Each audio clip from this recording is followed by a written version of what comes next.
Bom dia, boa tarde, boa noite. Luciano Pires de volta aqui ao nosso Café Brasil Premium, trazendo mais uma vez um daqueles temas sempre interessantes, né? Quero convidar você a estar comigo aqui hoje, conversando sobre um assunto que começou a nascer quando eu comecei a preparar alguns pod sumários, dois deles em especial, que é o 16 e o 17.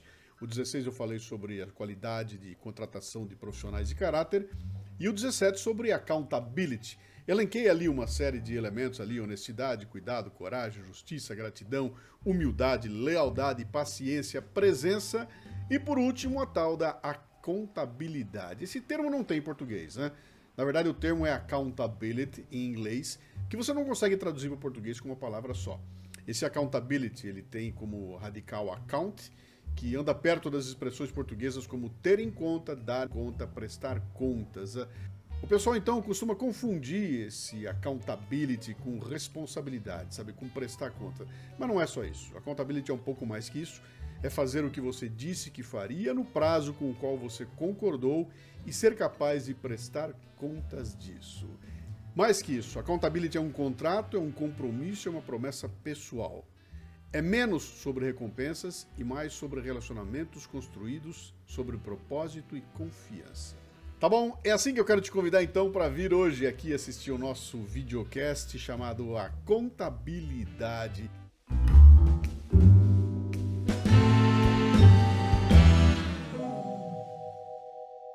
Muito bem, por que eu botei um super-homem ali no nosso desenho ali da contabilidade? É porque tem uma definição de contabilidade que está na continuidade, que está aqui, ó. A contabilidade não é baseada em circunstâncias, mas na atitude de atingir os objetivos apesar das circunstâncias. Cara, esse apesar das circunstâncias faz toda a diferença. Para quem está acostumado a trabalhar num país aqui onde as coisas não acontecem porque faltou luz, faltou água, o caminhão não chegou, o motoboy caiu, a lei não permite, o telefone não funciona, o computador não funciona, caiu a internet. Qualquer coisa é desculpa para não acontecer as coisas, né? Então quem faz acontecer e atinge objetivos apesar das circunstâncias, aqui no Brasil é quase que um super-homem. Por isso tem um super-homem aí no nosso desenho, né? Mas vamos na continuidade aqui, olha só. A contabilidade. Organizações de alto desempenho comungam de 7 características distintas para a contabilidade. A primeira delas está aqui, é o caráter. O caráter de uma organização é determinado por seus valores, que são claramente definidos e comunicados. A organização faz o que é certo para seus clientes, empregados, fornecedores e investidores, mesmo quando isso seja difícil de ser feito.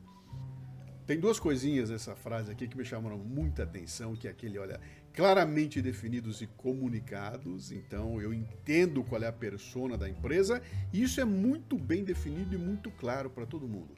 E o outro ponto é ali, ó, mesmo que isso seja difícil de ser feito. Ela não abre mão, ela tem integridade, ela não abre mão dos seus valores e mesmo quando difícil, ela cumpre aquilo que está destinada a fazer. Então, isso compõe o caráter. O outro ponto é a unidade. Cada colaborador entende e dá suporte para a missão, a visão, os valores e a estratégia da organização e conhece o seu papel para ajudar que as coisas aconteçam. De novo, você está vendo como tem uma pegada muito forte nessa coisa de tudo é claro, tudo é compreendido, tudo é entendido. As pessoas sabem do que estão falando, sabem onde estão e o que estão fazendo. Eu vou falar disso um pouquinho mais tarde. O outro elo importante, o terceiro, é o aprendizado. Quando a organização é comprometida com o aprendizado contínuo e investe continuamente em treinamento e desenvolvimento. Não tem que falar nada aqui, né? E muita gente entende isso aqui como custo, ainda trata como custo. Mais um ponto é o acompanhamento. A organização tem sistemas confiáveis para medir os indicadores mais importantes. Olha, esse é um dos pontos fundamentais que eu tenho visto aí pelas empresas que eu ando para lá e para cá, cara. Será que nós estamos medindo a coisa certa do jeito certo? Nós estamos medindo aquilo que nos está dando informações de quantidade, mas e a qualidade, né? Quem é que está medindo isso? Quem é que define esses valores? Quem é que define esses indicadores? Ponto fundamental. O outro ponto é a urgência. A organização toma decisões e age sobre elas com base num senso de propósito, comprometimento e urgência. Outro ponto também fundamental que eu encontro encrenca para todo lado, cara. A turma que acha que urgente e importante é a mesma coisa. Eu já fiz um videocast a respeito aqui, dá uma olhadinha nele. O outro ponto é a reputação. A organização premia as conquistas e lida de forma justa com a baixa performance, construindo tanto para a empresa como para a sua liderança a reputação como um lugar onde os comportamentos estão em linha com seus valores. Escreveu, não leu, o pau comeu. Walk the talk. Escreveu e prometeu, cumpriu a promessa. É basicamente isso. O último ponto é a evolução. A organização continuamente se adapta e muda suas práticas para ampliar sua posição de liderança no mercado. Examinei como fiz as coisas, encontrei os problemas, fiz um plano de ação, estou resolvendo. Quando eu resolvo, eu cresço, eu evoluo. Eu estou falando de evolução, eu estou falando quase que de um PDCA, momento da evolução a partir do que eu aprendi com os meus erros. Olha aqui, ó, a gente já fala muito de futuro, presente e passado, nós somos muito bons em calcular, olhar para trás e ver a retrospectiva de tudo que aconteceu. A gente é muito bom em olhar para frente e fazer uma prospectiva do que pode vir a acontecer, mas o ponto fundamental, isso aqui eu tirei de um outro videocast, é a questão da introspecção. É aquele momento em que eu não estou olhando para o passado, não estou olhando para o futuro, eu estou olhando para dentro de mim. E ao examinar a mim mesmo, eu vou conhecer as minhas carências, necessidades, vou conhecer onde é que eu sou forte, onde é que eu sou fraco e os pontos que eu tenho que melhorar. Esse é o momento do olhar individual para dentro de si. Primeiro ponto, seus colegas. Quais dos meus colegas são afetados pelo meu trabalho? Se eu tenho consciência se estou os ajudando ou atrapalhando em suas habilidades de atingir os seus objetivos. Qual é a pegadinha aqui, cara? É entender onde eu tô, o que eu faço aqui, qual é a minha posição nesse ambiente, que impacto e influência eu tenho em volta de mim, sabe? Eu não tô sozinho, não trabalho num quadradinho trancado. O que eu fizer aqui tem consequência lá fora. Meu trabalho começa onde?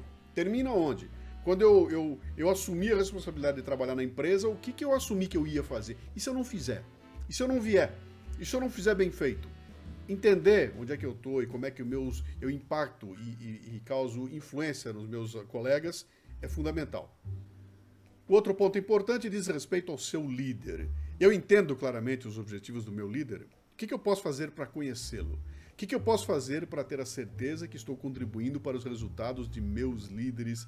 Cara, só tem um cara, ou só tem uma pessoa, só tem um indivíduo que pode ajudar ou destruir tua carreira. É o teu líder, é o teu chefe. Então, se você não conhece o que valoriza, o que ele considera que é valor, o que é aquilo que ele entende como uma contribuição ideal, você está perdido, cara. Você vai se matar de trabalhar e ele não vai entender e não vai ver valor nenhum naquilo. Então, conheça e entenda o que é valor para o seu líder. O outro ponto, seus clientes. Quem são meus clientes e que objetivos eles têm com os quais eu possa contribuir? Como posso ter certeza de que meus esforços estão ajudando meus clientes? E aí, quando a gente fala cliente, cara, não é simplesmente o cliente lá fora da empresa. Pode ser dentro da empresa. Eu não sei em que área você está. Pode ser teus clientes internos. Então, se eu não entender para quem eu estou trabalhando, quem é que está consumindo o meu trabalho, o meu produto, eu não tenho chance nem de melhorar. Então, outro ponto fundamental. Quem reporta a mim está desenvolvendo suas habilidades? Me asseguro de trabalhar com eles para definir um resultado coletivo?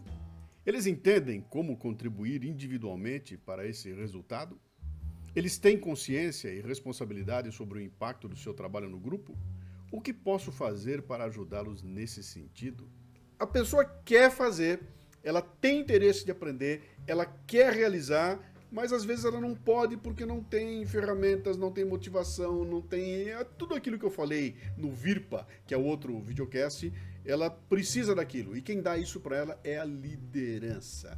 Esse é o mergulho interno. Como é que eu estou servindo como facilitador para as pessoas que são subordinadas a mim? Olha aí, muito bem. Então a gente já falou lá do que a organização precisa ter, como é que ela tem que olhar, os 7 pontos. Falou agora do indivíduo com a sua introspectiva de mergulhar dentro de si. Chegou a hora de passar para a próxima fase. Eu busco aqui uma interessante matéria que saiu na revista Forbes, onde eles falaram de 15 traços do empregado ideal. Eu botei em vermelho ali o traço número 1. Ação, orientado para ação. Gente que faz acontecer, cara. E fazer acontecer o que é? É simplesmente realizar aquilo que você disse que ia realizar? Não, cara, não é o que você faz simplesmente. É principalmente como você faz. Primeiro ponto, você tem que querer fazer aquilo que você se predispõe a fazer. Segundo ponto, você tem que ter capacidade de fazer aquilo que você quer fazer ou vai ficar frustrado. E o terceiro ponto, você tem que ter tesão de fazer. Tem coisa que você não quer fazer, tem coisa que você quer fazer, mas não tem habilidade. Por exemplo, tocar piano. Eu adoraria tocar piano, eu quero muito tocar piano, né? Eu teria tesão de tocar piano, mas eu não tenho capacidade de tocar piano porque eu não desenvolvi habilidades. Enquanto eu não resolver a questão da capacidade, eu não vou querer, não vou conseguir fazer aquilo que eu quero fazer e muito menos ter tesão em fazer. Porque eu sento no piano, dou 2 dedadas lá, já fico puto da vida, já largo aquilo e vou embora.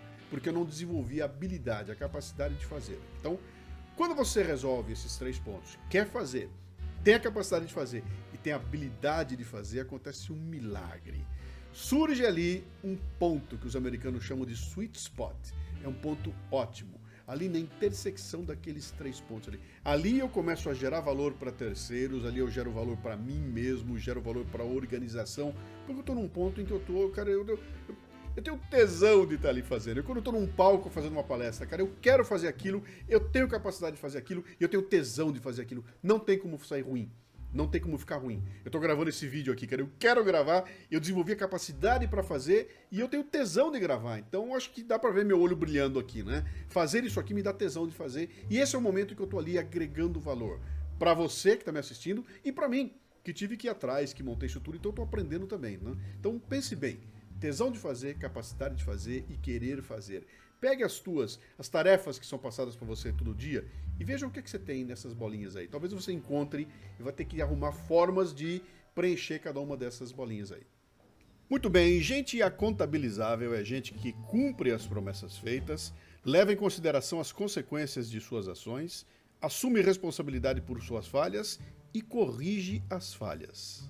Olha o que está em amarelo ali, ó. Primeiro ponto, eu cumpro as promessas. Segundo ponto, eu considero as consequências daquilo que eu faço. Terceiro ponto, eu assumo a responsabilidade pelas falhas. E quarto ponto, eu corrijo as falhas. Cara, eu quero trabalhar com gente assim. Aliás, eu quero ser gente assim. Isso é alguém acontabilizável. Você conseguiu entender que a contabilidade vai muito além de ser capaz de fazer aquilo que você disse que ia fazer, de ser capaz de reportar o que você fez? Isso exige responsabilidade, exige maturidade, exige consciência, exige a tua entrega para fazer acontecer. E até tesão eu botei na conta aqui, né? Então, se você puder, tá aqui, ó. The Good Ones, né? O Pod Sumário 16, os bons. O Pod Sumário 17 sobre a contabilidade, onde eu vou muito mais fundo. E dá uma olhada nisso aí, cara. Pense a respeito e tente colocar isso aí, implementar não só para você internamente, mas na tua equipe. Eu acho que um vídeo como esse aqui só botou na tua boca um pouquinho de açúcar, né? Para poder querer mais, você tem que mergulhar mais fundo aqui e seguir as dicas do nosso Café Brasil Premium, tá bom? Gostou? Tem mais, cara. De onde veio esse aqui, tem muito mais. Um grande abraço e até a próxima.